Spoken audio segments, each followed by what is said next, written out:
मगर मेरे जीते जी तू मेरी बेटी को यहाँ से कदापि नहीं ले जा सकता।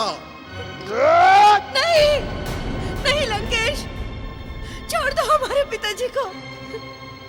हम आपसे विवाह करने को तैयार हैं। हम आपसे विवाह करने को तैयार हैं।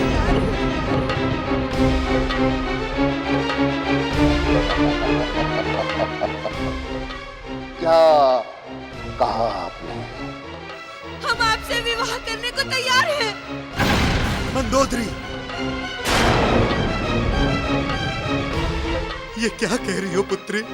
इस नीच पापी और अधर्मी से विवाह करके तुम सुखी नहीं रह सकती हो पुत्री, नहीं रह सकती हो।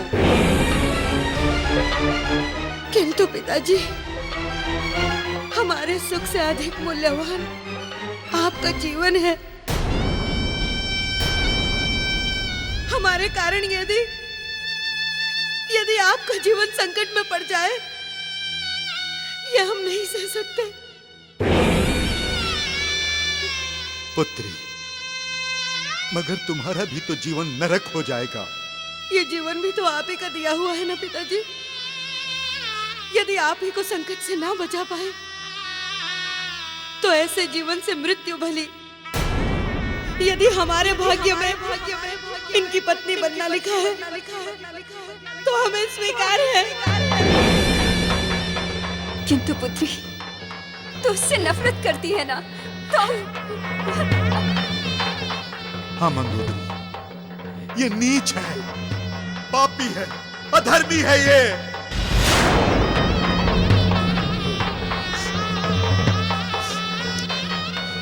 बस पिताजी,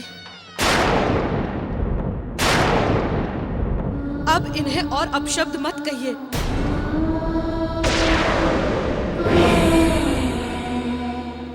हम इन्हें पति मान चुके हैं।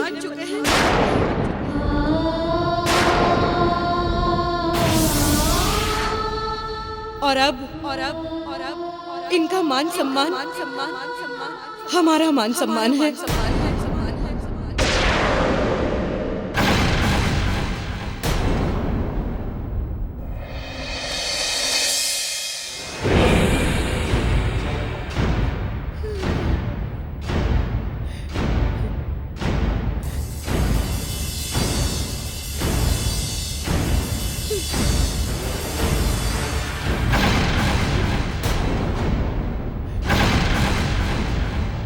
चलो। पुत्री मंदोदरी, मंदोदरी, पुत्री मेरी बात तो सुनो, रुक जाओ।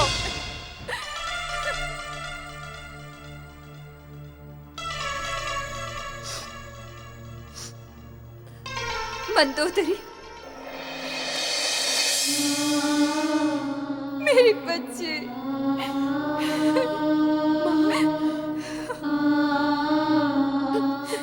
मेरी बच्ची,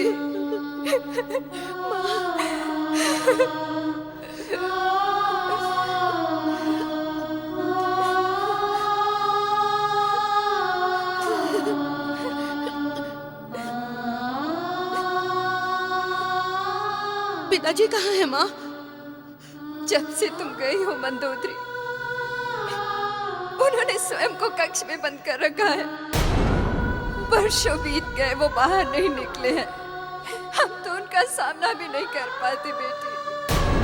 हम तो कक्ष की दीवारों के सिवाय उन्हें कोई नहीं देख पाता। मेरी बच्ची, उन्हें कोई नहीं देख पाता।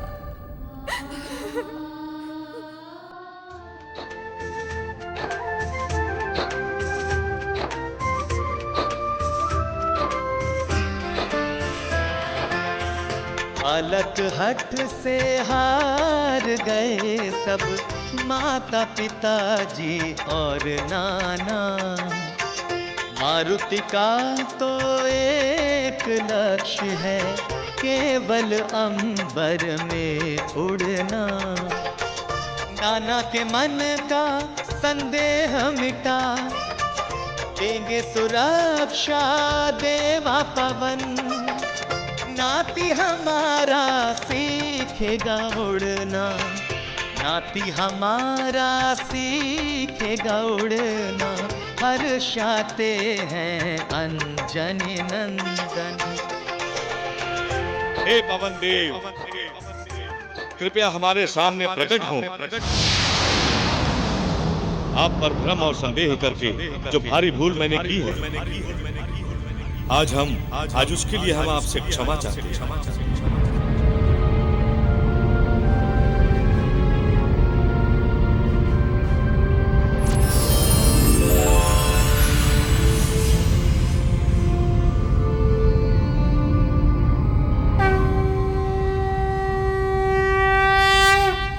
महाराज कुंजल, आपको हमसे क्षमा मांगने की आवश्यकता नहीं। हम आपकी भावनाओं को समझते हैं। ये तो नाना का नाती के प्रति प्रेम था, जिसके कारण ये सब हुआ। हाँ पिता पवन देव, नाना जी मुझसे बहुत प्रेम करते हैं, मेरी माँ से भी अधिक। हाँ मारुति, वो इसलिए कि तुम्हारे नाना तुम्हारी माता के पिता हैं, तो नाना का प्रेम तुम्हारी माता के प्रेम से दुगना है।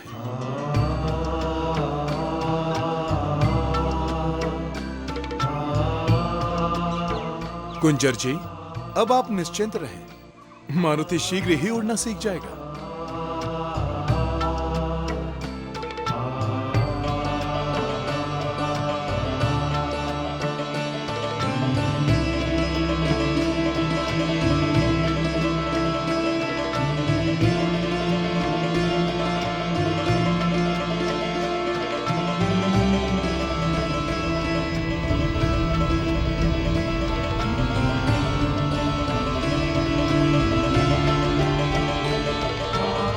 अब तो बस मन में एक ही इच्छा है कि अब जब हमारा मारुति लौट कर आए तो उड़ता हुआ आए, ताकि छाती चौड़ी करके समस्त संसार को हम ये कह सकें कि समस्त वानरों में हमारा मारुति ही एकमात्र ऐसा वानर है जो उड़ सकता है।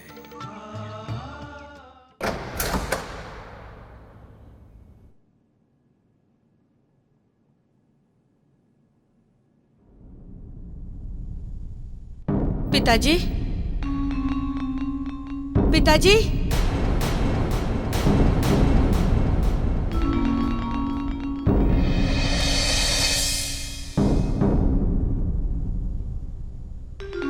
पिताजी, पिताजी कहाँ हो आप? पिताजी,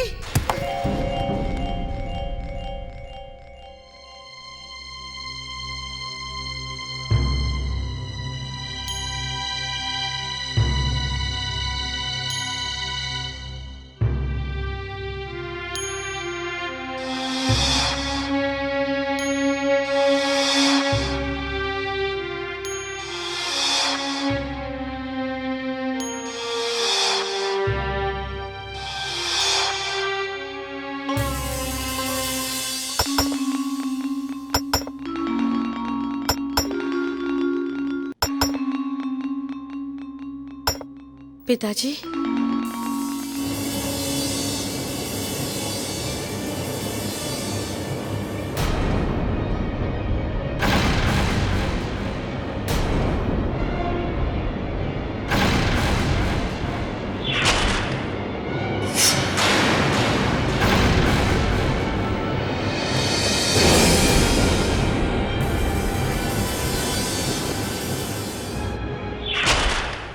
तो अब क्यों आई हो यहाँ? हाँ, क्यों आई हो? ये देखने कि तुम्हारा बाप जीवित है? तो देखो, देखो, देख लो, उस अपमान को सहने के बाद तुम्हारा ये निर्लज्ज बाप कैसे जीवित है, देख लो। पिताजी, हमने उस दिन जो कुछ भी किया वो हमारा पुत्री धर्म था। जिस बेटी के कारण पिता का जीवन संकट में पड़ जाए, ऐसी बेटी को जीने का कोई अधिकार नहीं है। फिर भी आपको लगता है कि हम आपके अपराधी हैं, आप हमें कोई भी दंड दीजिए, हमें स्वीकार है, हमें स्वीकार है पिताजी।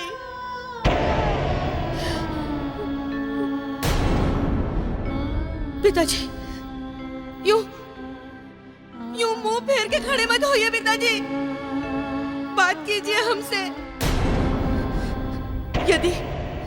यदि आप हमें अभी भी अपराधी मानते हैं तो आप हमारे प्राण ले लीजिए, हमें स्वीकार है, हमें स्वीकार है।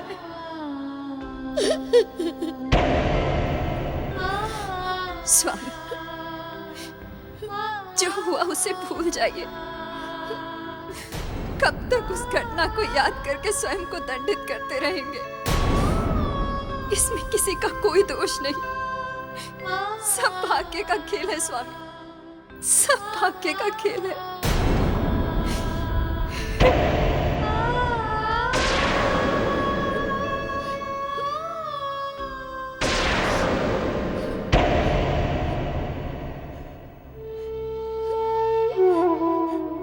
मंदोदरी पुत्री, ये सच है कि अपमान की ज्वालामुखी में मैं अंधा हो गया था, तुझे पहचान नहीं सका। इसमें तेरा कोई दोष नहीं है पुत्री, कोई दोष नहीं है। मुझे क्षमा कर दे। नहीं पिताजी, नहीं। पुत्री, पुत्री।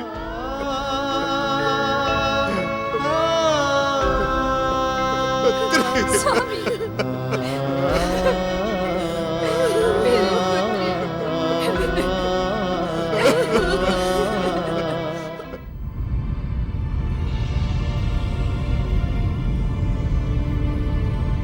मारुति, उड़ने से पहले अपने मन को एकाग्र करो और फिर अपने अंदर और बाहर की वायु को एकाकार करो।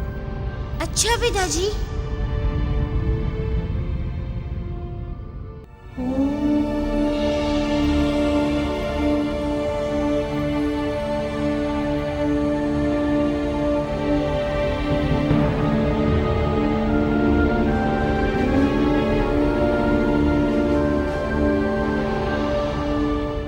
मारुति, अब तुम्हें कैसा लग रहा है?